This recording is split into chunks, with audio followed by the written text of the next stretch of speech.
Sanibonani, welcome back to enye video. Ngiyabonga kakhulu for coming. Please kindly subscribe, like video, share video as well. Ya moya muphansi guys, moya muphansi because of yazi ngesikhathi amakhaza sihlendlalo siyagula ngoba siphume ekseni kuyabanda, singena ntambama kuyabanda nje. Ayi umoya muphansi bafowethu, like I couldn't even record my videos. Angazi ngiphethe ubuvila, ngiphethe nje yonke into. Ubuvila nokugula nje, flu, yonke into ongayicabanga when it comes to winter. Winter is just, it's not my favorite season. I just don't like this season, okay? So yeah, ngoba mina I think igazi lami nje liwiki bafowethu ngoba omunye nomunye umkhuhlane nje ofikayo phezulu kwami into ikanjalo. So angazi. So yeah man, kule video you guys asikhuluma ngodaba kaNonku Williams. Siyamazi kakhulu when it comes to the Real Housewives of Durban. Sizwile ukuthi ugirl uye washiya phansi wathi angeke esakwazi ukuthi aqhubeke ngaleya show. Usekhathele mhlambe kuningi nje angasakuthandi laphana, according to what I read from what she wrote on her Instagram post. Ke uNonku Williams simazi kakhulu bafowethu. uNonku ngithanda kakhulu ngale ndoda yakhe lana kaba nayo RD, you know what I mean? So yeah, mina ngikaze ngireview ke The Real Housewives of Durban njengoba ngithembisile. I think hayi guys, ama reviews akusiyona into zami, but ngiyawenza, but it's not really my thing. My channel is really not about that. Itori nje anything that happens around us na yonke into nje ngayireporter, but not really reviewing, even though ngiyakwenza lokho when it comes to Thando Nesithembu, ingane zesithembu nakwamanye amashow nje mhlambi, you know, but it's gonna be once in a while, you know what I mean?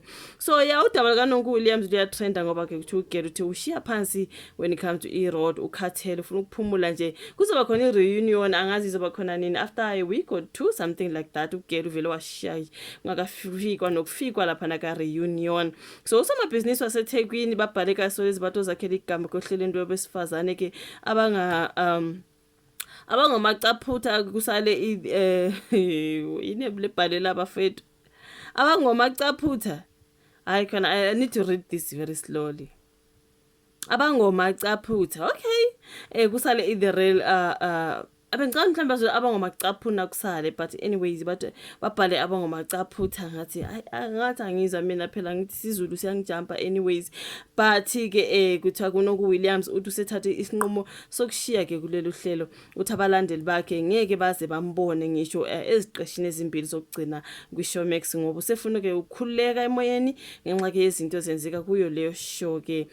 Azivezile yena, uzivezile bafowethu, wathi umgosi uhambana ngaphansi yonke into nje drama, ugela ukhathele, right?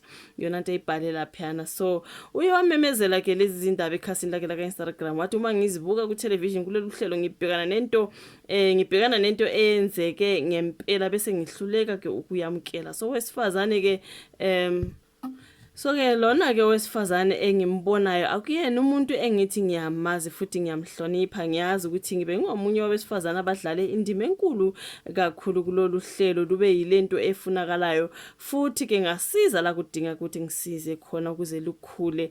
Uthi ke uyazi ukuthi unomsebenzi omkhulu emphakathini wokwenza okuhle, aphinda akukhuthaze futhi abe isibonelo kwabanye, kungakho ekhethe nje ukushiya ke kulolu hlelo. Uthi izimpi zakhona zipheli, ukudicilelana phansi isithunzi kwabantu besifazane, ukuhlebana. Uthi yikho kumenzeke angajabula futhi uthi kwangiqeda namandla, ngifuna ukuba owesifazane oyisibonelo ezinganeni zami, kubantu engikholwa nabo kunye nasemphakathini nje wabantu engiphila nabo nengisondelene nabo. Athi ngifuna ukwenza umehluko, ngishiye ke igama elihle ngami kulomhlaba, kodwa uma ngilokhu ngiqhubeka nalo hlelo nezinjongo zalo kusho ukuthi engifisa ngeke ngikwenze.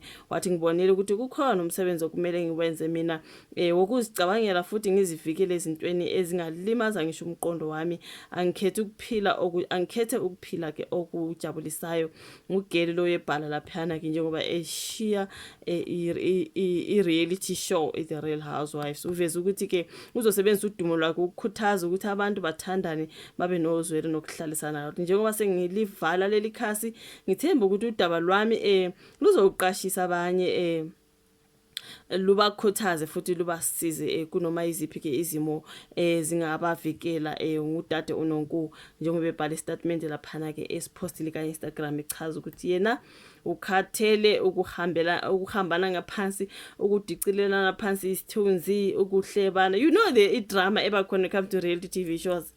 Lokho sikubona kamsele guys, there is The Real Housewives of Durban.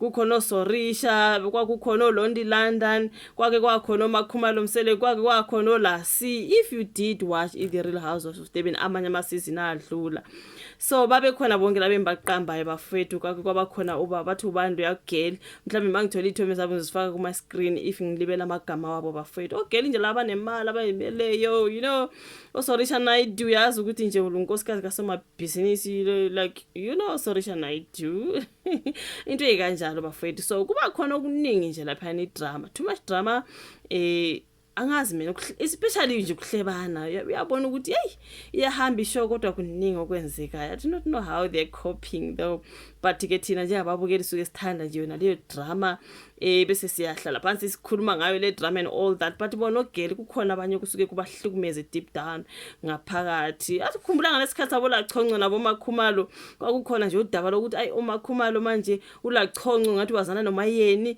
and ngapha kamsele kuMayeni noMakhumalo bezwane manje ulachonco being in the this is a warlord mina ayi ngeke bafethu. So awunonkume ekhathele mina ngemsoli bafethu, ukhathele ugela akaphumule abheke ingane zakhe nomndeni wakhe nokunye nje athi uresta. Siyazi ukuthi ngusomabhizinisi ugirl, so obviously ufuna ukuphusha okunye athi kuphungula umthwalo mangabe usumningi kakhulu. You know what I mean, yeah, it's not like she's not gonna be making money. Ugirl, she's a money maker anyway.